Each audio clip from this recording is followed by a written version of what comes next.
So I'm going to speak for about 16 to 18 minutes, and then we're going to hear the piece in its entirety. The music lasts 37 minutes, I will just warn. As Susan said, it was commissioned by the Reverend Dr. Nicholas Fisher in 2011 and completed the following year. Unusually, Nicholas presented his idea with a complete text already collated.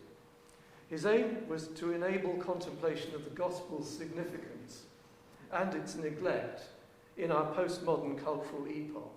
And Nick was very particular about that word, postmodern. So this lay behind his prescription of the new revised standard version of St. John's prologue.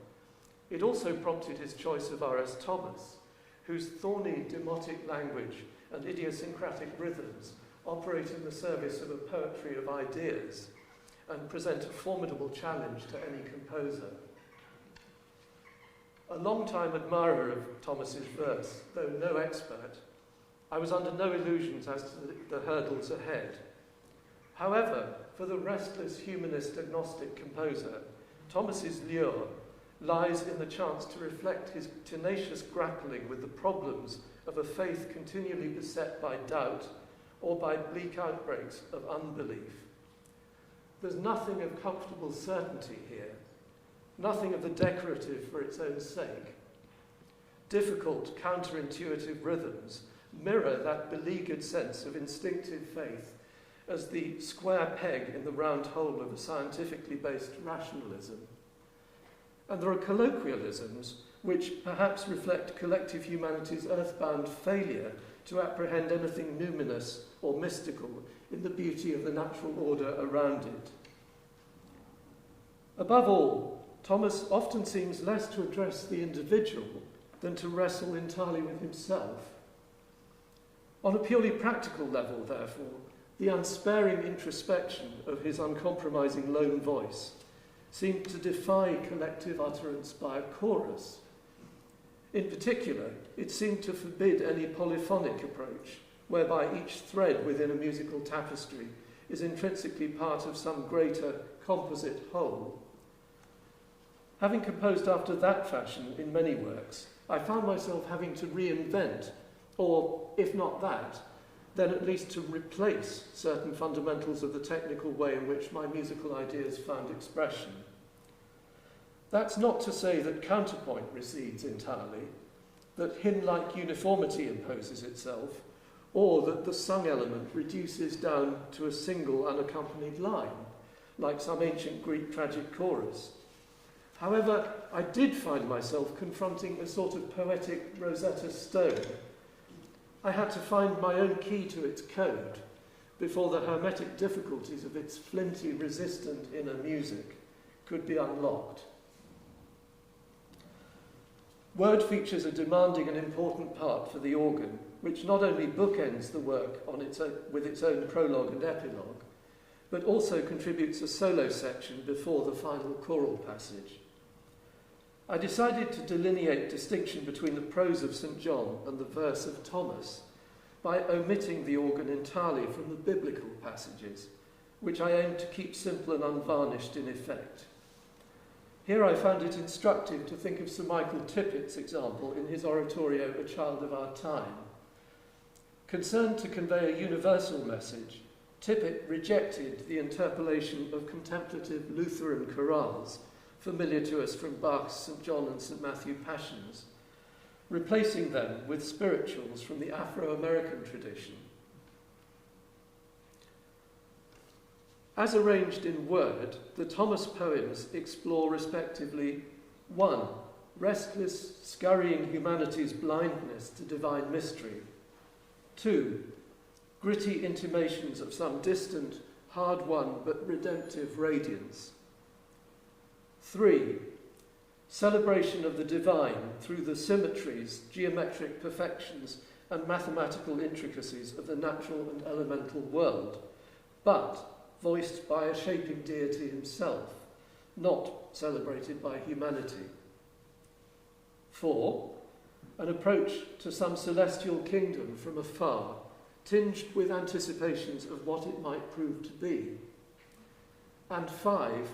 the pathos of several humanity, levelled by mortality and pursuing its uncertain individual paths towards whatever final destiny awaits it.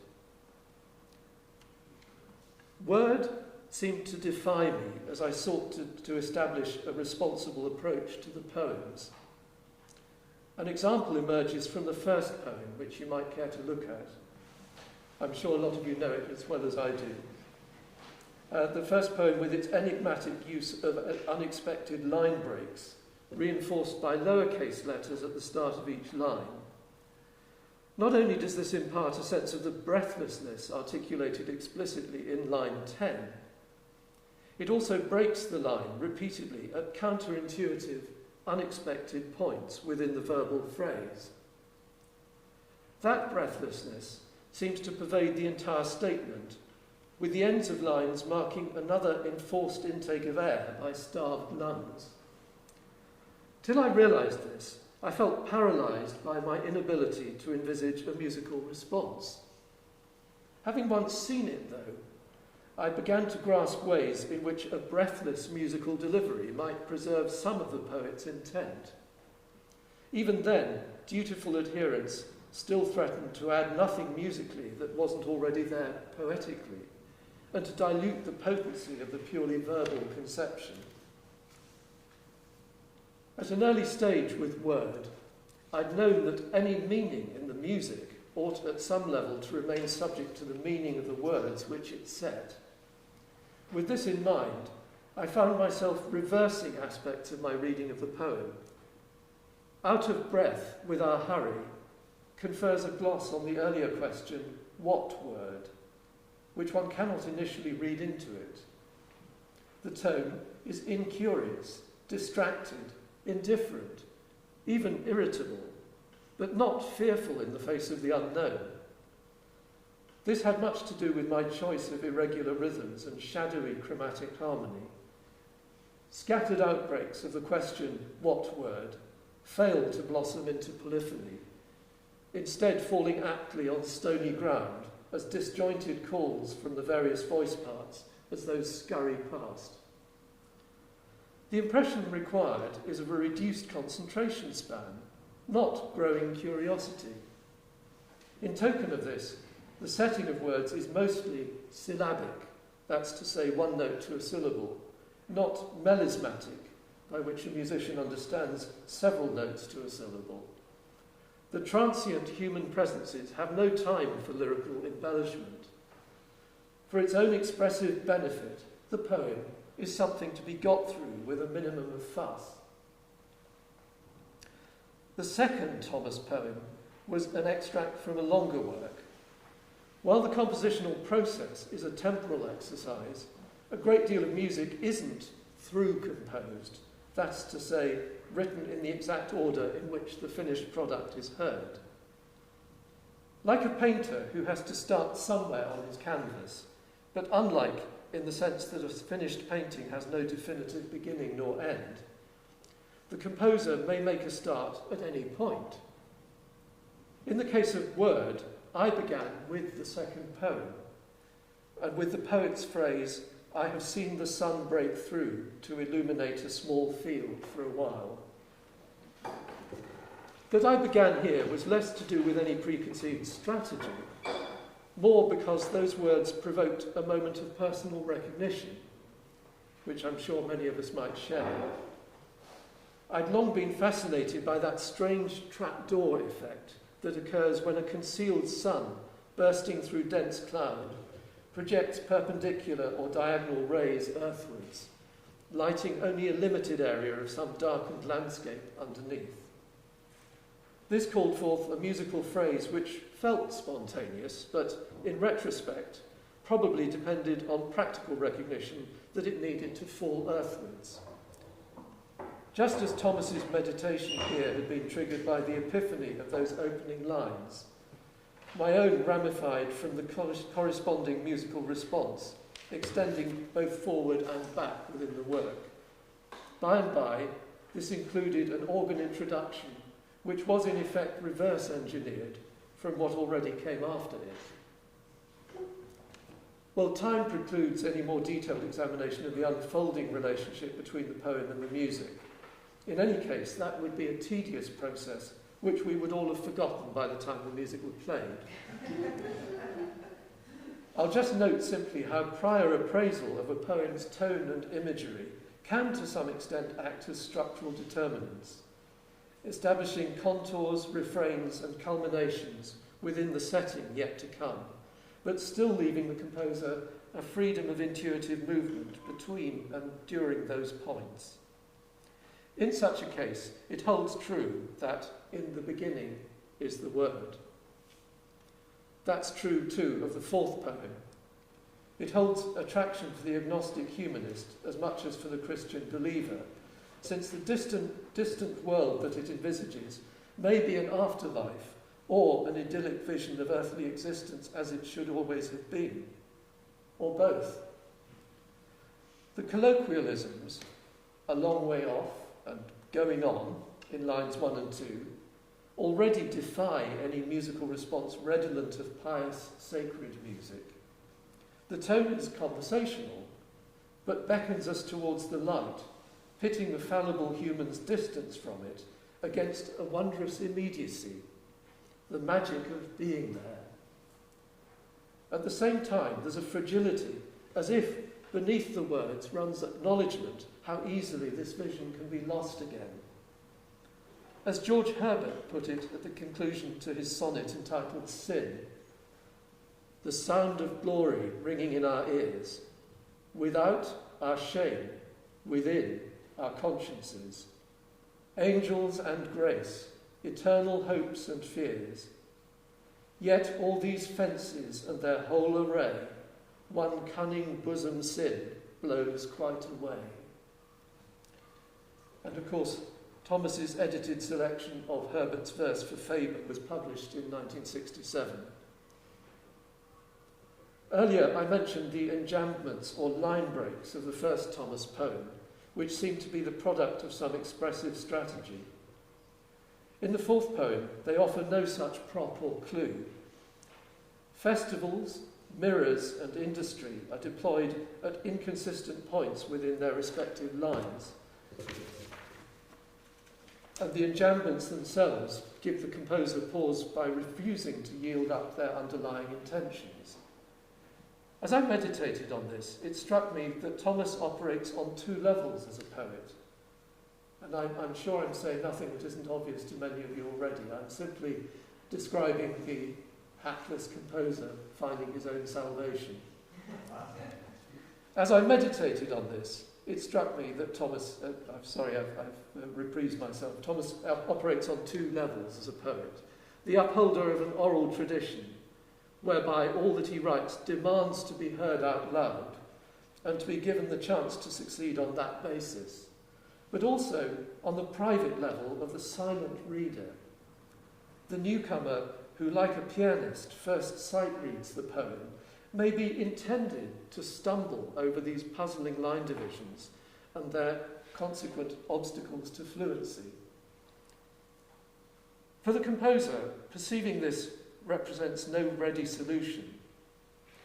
Either the enjambments are respected and the line beginnings willfully obscured, or attention to the external framework of the lines will interrupt the music's flow.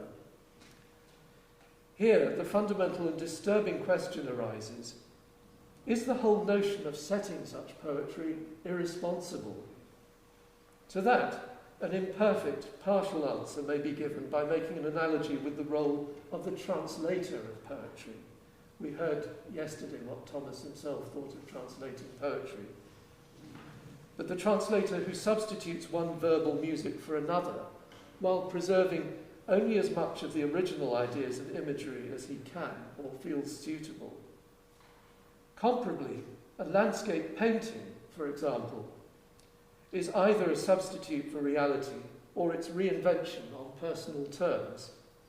In a sense, any poem that one sets to music is only an exercise in substitution, whereby we can recognise plausible shards of the same reality, an acceptable parallel universe. Well, the final Thomas poem did provide its own helpful structural signpost, a word much beloved of Thomas. Becoming at last the word that was heard in the beginning. This is too obvious a gift horse to look in the mouth. On a local level, the composer has to sidestep any instantly obedient, possibly even comic response to passing imagery in a poem, such as the mention of rain suddenly turning a tap-on in the patterning of a song accompaniment. But on the macro level of long-range structure, there is no such risk. Here, I realised that in the beginning was both the first and final phrase of the collated complete text. I therefore decided to reprise the opening poem as a backdrop to the last. The earlier poem was again to be sung by the chorus, this time as a hushed choral. Over this, the concluding poem was to be delivered by a female and a male soloist singing together in octaves, as if as a single composite voice for all humanity. In acknowledgement of the journey taken from first to last, the uppermost chorus line was to retrace contours lifted from chorus material in each of the foregoing movements. Thus, as it turned out later, for example, bars 6 to 9 of the work's opening solo foretell the opening of the chorus material in this final movement, and there are many other instances of this. These cross-references are purely musical, not verbally significant, yet they still serve to unify the work as a whole. One has to begin somewhere. And as I've said, my starting point was, I have seen the sun break through. So, content from poem number 2 became pivotal, ordaining some of what came both before and after.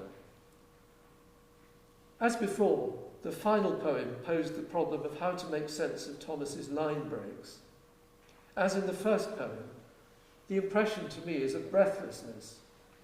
The nearest I managed to get to any sort of epiphany, and it is a personal one, not a definitive revelation of meaning, was when I imagined somebody speaking these words while exerting himself physically, as in sawing wood, perhaps, wood for a cross, to erect the Calvary that is our signpost. There may be something in this, and in the idea that somebody who delivers what he has to say while carrying on with the physical task at hand is doing so in a matter-of-fact way, a way that doesn't require him to pause in his labours or look into the eye of the person he addresses. The text has the unvarnished simplicity of stark eternal truth, but the invitation to take it or leave it is muttered, colloquial, ultimately indifferent. Be that as it may, the line breaks remain arguably no more apparent to an audience if these poems are declaimed in speech than when they're sung as music. Are they to be read purely as a private, silent act of meditation? That line of thinking at least seems to vindicate the composer, forced to go against the letter of what he finds on the printed page, who intuits instead the best meaning and treatment that he can. If you had to pinpoint one brief phrase that suggested what George Herbert might have meant to Thomas, and what Thomas's own message might mean to us, that is, including your struggling composer, you could do worse than this line from Herbert's poem entitled The Flower. Thy word is all, if we could spell. And now I'll shut up and the music can speak for itself.